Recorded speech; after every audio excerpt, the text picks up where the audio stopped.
आपण कुलाबा विधानसभेमध्ये आलेलो आहे, लाईव्ह आलेलो आहे। आपल्यासोबत सूर्या जैन वीर जनशक्ती पक्षाचे हे उमेदवार आहेत। नक्की हे आपल्याला काय दाखवत आहेत, आपण त्यांच्या प्रत्यक्ष त्यांच्या तोंडून आपण ऐकूया। सूर्या जैन जी, हमें बताइए क्या हमें आप बताना चाहते हो, दिखाना चाहते हो?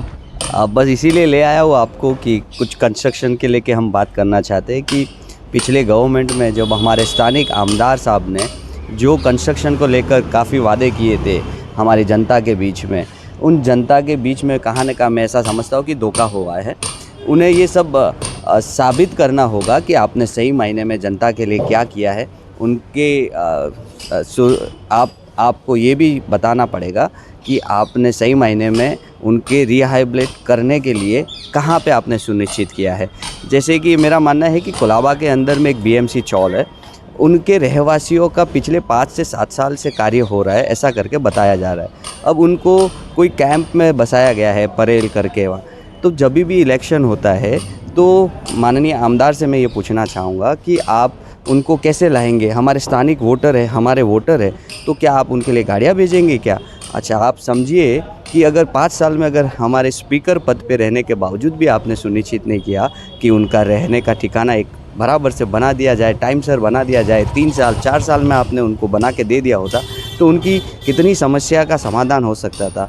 तो आप पूछिएगा ज़रा, अगर आपसे कभी मिले कि भाई साहब आपने जो ये कंस्ट्रक्शन के जो बड़े बड़े वादे होते हैं, तो ये जनमानस के लिए आप सही में कर पा रहे हैं क्या, या क्यों नहीं कर पा रहे? ये सबसे बड़ा क्वेश्चन मार्क है। और कौन से मुद्दे हैं ये विधानसभा के अंदर? अब मुद्दे को लेके आप देखेंगे तो मच्छीमार नगर का भी एक बहुत बड़ा मुद्दा मानता हूँ मैं। आप पूछिएगा उनको कि आप मच्छीमार नगर के लोगों को आपने जो जो वादे किए थे कि आपने पूर्ण किए हैं क्या करके। आपके पास कुछ एविडेंस वगैरह कुछ है क्या, पेपर वगैरह? बिल्कुल बिल्कुल, मैं आपको कुछ फुटेजेस है मेरे पास में, कंस्ट्रक्शन को लेके भी फुटेजेस है, और भाई साहब हमारे पिछले जो आमदार राहुल जी है उनके भी काफ़ी सारी फुटेजेस है, मैं आपको दे दूंगा, आप ज़रा देखिएगा और उस पर आप विश्लेषण करिएगा। और यहाँ पे पानी माफिया का क्या के बारे में आप क्या कहेंगे? बस अभी हम इसीलिए यहाँ पे चल रहे हैं, आप ज़रा आगे देखिए, वहाँ कैमरा घुमाइए भाई साहब, देखिए ये एक टैंकर लगे हुए हैं। मैं जिस स्थान में रहता हूँ उस स्थान के अंदर में दिन में मेरे को लगता है 100 से 200 टैंकर आपको बीच सड़क के अंदर ही मिल जाया करेंगे। तो ये 10 बजे से लेके शाम को 10 बजे तक जब पब्लिक यहाँ कर जब रोड पे चलती है, जब गाड़ियाँ का ज़्यादा ट्रैफिक होने के बावजूद भी ये लोग एक तो ट्रैफिक को लेके सुनिश्चित नहीं करते हैं कि हमें ये टेम्पो को अलाउड करना चाहिए, ये बड़ी गाड़ियों को। और पानी का समस्या देखिए कि जो बोलते हैं कि हमने पानी को सभी के घर में पहुँचा दिया है, पानी की कोई समस्या नहीं है, पर भरपूर यहाँ पे माफिया, पानी के माफिया कह सकते हैं आप, वो अंधा धंधा बोलते हैं, धंधा हो पर अच्छा हो, क्या क्या बोलते हैं लोग, तो ये चल ही रहा है। तो इस सब पे उन्होंने क्या कार्य किया है ये भी आपको जनता के बीच में बताना चाहिए, ऐसा मैं मांग रखता हूँ। देखिए अभी यहाँ इकडे आपल्या समोर जे ह्या इकडचे जे सूर्या जैन यांनी काही फुटेज जे इकडचे स्थानिक आमदार आहेत यांचे देण्याचा वादा केलेला आहे।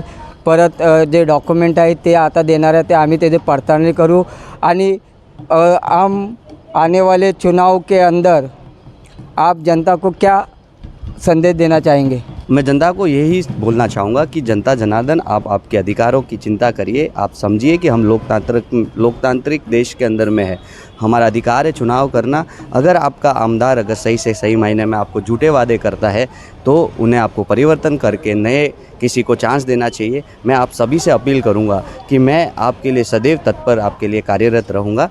मेरा चुनाव चिन्ह ऑटो रिक्शा है, 5 नंबर पर आप मेरा बटन दबाकर मेरी विजय को सुनिश्चित करिए और आपके सारे कार्य मेरे से पूर्ण करवाइए 24/7। जय हिंद, जय महाराष्ट्र, जय गौ माता, जय सनातन। बघूया येणाऱ्या विधानसभेमध्ये आता ह्या ठिकाणी सूर्या जैन हे आपल्याला काही स्थानिक जे आमदार होते त्यांचे काही फुटेज व्हिडिओ देणार आहेत, काही डॉक्युमेंट देणार आहेत आमच्या चॅनलसाठी आणि जनतेच्या हितासाठी। आम्ही आमचं हे पत्रकारिता हे आमचं उद्दिष्ट आहे, जनतेच्या हितासाठीच आम्ही काम करणार आणि जे हे आम्हाला फुटेज जे डॉक्युमेंट देणार हे आम्ही जनतेच्या हितासाठी आम्ही हे प्रदर्शित करणार। म्हणून आमच्या चॅनलला लाईक करा, शेअर करा आणि सबस्क्राईब करा आणि बेल आयकॉन दाबायला विसरू नका। पुढची न्यूज लवकरच आपल्यासाठी येणार। राजेश शिंदे, 24 दिव्य महाराष्ट्र न्यूज, मुंबई।